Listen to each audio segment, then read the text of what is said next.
Most jujitsu competitors, when it comes to strength training, think that you need to do some crazy 6-day training split.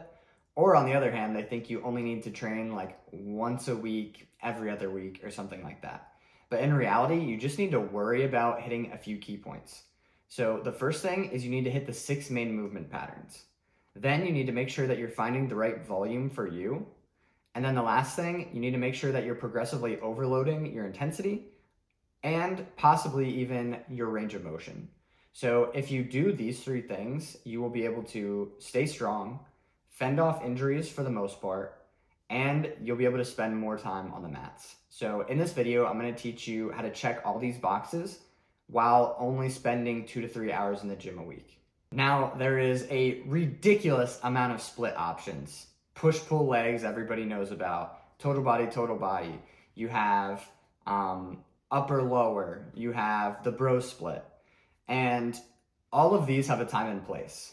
However, I've found through working with my clients and testing it on myself that there's one training split that works the best. So let's break it down and show you how I actually map out my client's strength training. Right off the bat, I'm gonna tell you that 2 to 3 days of total body lifting is the best training split for jiu-jitsu athletes. And within these 2 to 3 days, you wanna make sure that you're hitting the 6 main movement patterns 1 to 2 times at least. Now, some you might hit a little more, some a little less. However, making sure that you're hitting all 6 of them throughout the week is the most important thing.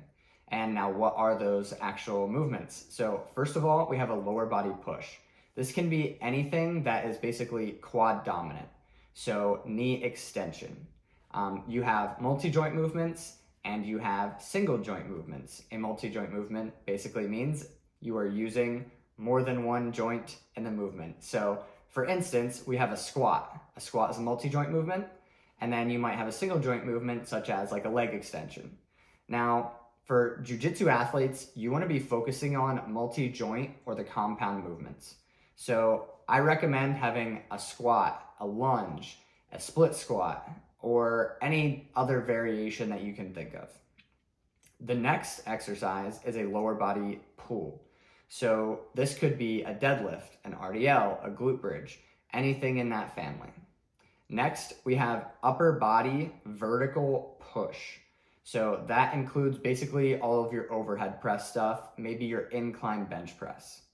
Next, we have an upper body vertical pull, which would be your lat pull down, your pull-ups. Pull-ups are my favorite personally.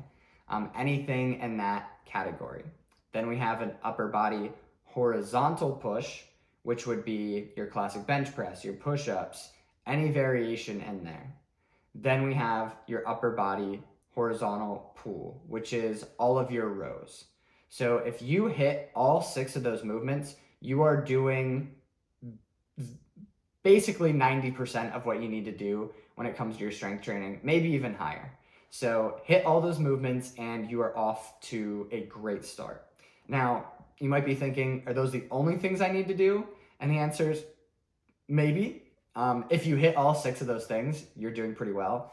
But the only other thing I would add in is maybe some sort of jumping movement. And I would put that at the beginning of your workout. So it's an easy way to build power, jumping, plyometrics, anything of that sort. I would put something like that at the beginning of your workout, no matter what you're trying to get out of that training session. So now you know what exercises to do, and you might be thinking, okay, so what weight, what reps, what sets should I do? First of all, most combat sport athletes need to focus on strength. So strength is a precursor to every other quality that you have. If you're really strong, it's a lot easier to be powerful. It's a lot easier to build great endurance. But if you're not first strong, your ceiling for the other physiological qualities kind of caps out. So to get strong, you need to do 1 to 6 reps.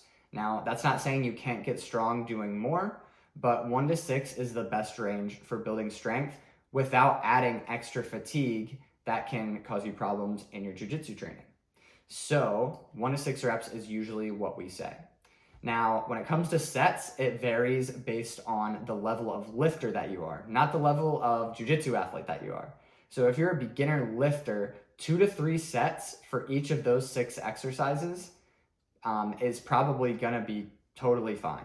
If you're an intermediate lifter, 3 to 4 sets. And if you're an advanced lifter, maybe 3 to 5 sets. Again, we're athletes, so we can't do 8+ sets of every movement type that we want, because then we're not going to have the energy for our jiu-jitsu training. So that's a really important point to make.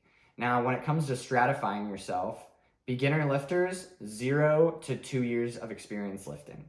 Intermediate, 2 to 4 years, and then anything over 4 years, I would consider advanced. Now, when it comes to choosing your actual weights, I have a very simple way of doing this with my clients. So let's talk about an RPE scale. RPE stands for rating of perceived exertion. 1 is you're laying in bed doing absolutely nothing, and 10 is you will die if you continue working at this intensity. So the scale, we usually spend most of our time in the 4 to 8 range. Now, on the first week of your program, what you're gonna do is you're gonna pick a weight that's a 4 or a 5 out of 10 intensity. So let's say we already picked our sets and reps. We're doing 3 sets, 5 reps.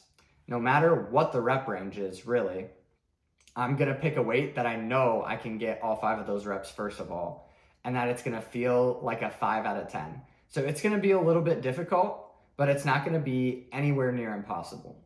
Then week 2, I'm gonna go up 5 to 10 pounds from what I did the week before. Now, if it still feels really easy or you made a huge strength gain in that amount of time, you can make a bigger jump. But the goal is to be by week 4, that should be your heaviest week, and it should be like an 8 out of 10. So you should have maybe 1 or 2 reps left over in the tank. Occasionally you might go to a 9 or a 10 and you'll hit that failure range.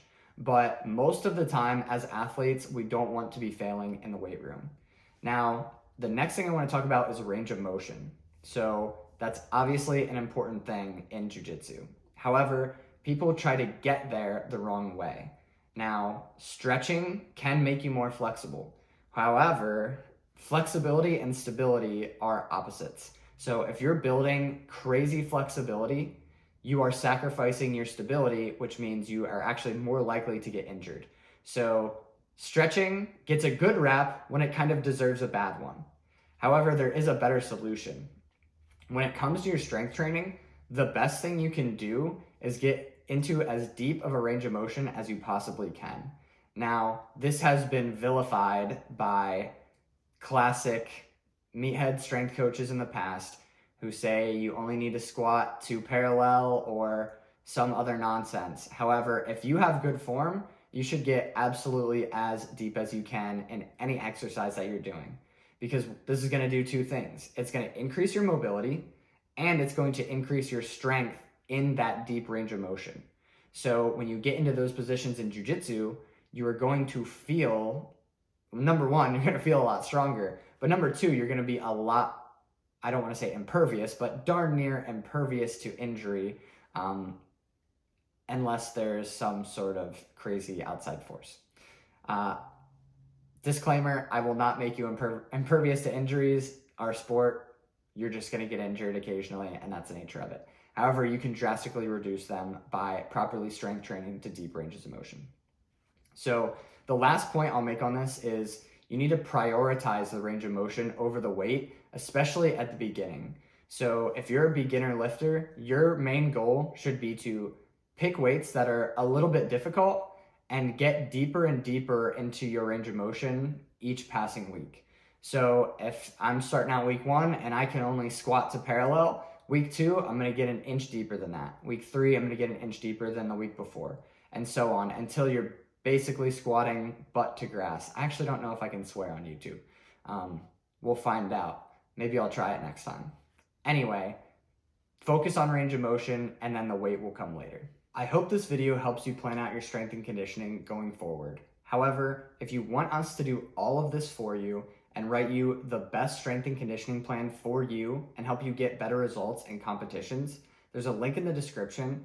Click that to set up a quick call with us to see if it's the right fit for you and the right fit for us. Now, to everybody else, make sure you subscribe so that you don't miss the next one, and thank you guys for watching.